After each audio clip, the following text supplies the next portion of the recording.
সবাই কেমন আছো? আশা করছি খুব ভালো আছো। তো দেখো সকালবেলা ব্রেকফাস্টে আমি নিয়ে নিয়েছি ছোলে ভাটুরে।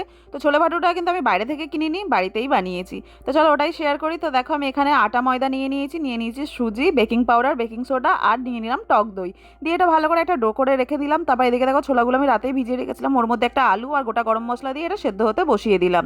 তারপরে আমি কড়ার তেল দিয়ে দিলাম পেঁয়াজটা অল্প ভাজা ভাজা হয়ে গেলে কেটে রাখা টমেটো দিয়ে দিলাম। তারপরে ছোলা আলু সব কিছু অ্যাড করে দিয়ে ভালো করে এটাকে নাড়িয়ে চাড়িয়ে কষিয়ে নেবো। তারপরে দিয়ে দেবো হলুদ লঙ্কা গুঁড়ো, দিয়ে 1 চামচ আদা রসুন দিয়ে এটা খুব ভালোভাবে কষিয়ে নিতে হবে। তো চলো এটাকে ভালোভাবে কষিয়ে নিই। আর রং হওয়ার জন্য দিয়ে দেবো আমি 1 চামচ কাশ্মীরি লঙ্কার গুঁড়ো। তারপরে দিয়ে দাও পরিমাণ মতো জল আর এটাকে ফুটিয়ে নাও 15 মিনিট। নামানোর সময় দিয়ে দাও অল্প পরিমাণে গরম মশলা। তো চলো ছোলা আমার রেডি। এখানে একটা চাটনি আমি বানিয়ে নিলাম ধনিয়া পাতা লসুন কাঁচা লঙ্কা দিয়ে। তারপরে গরম গরম ভাটুরে আমি ভেজে নিলাম।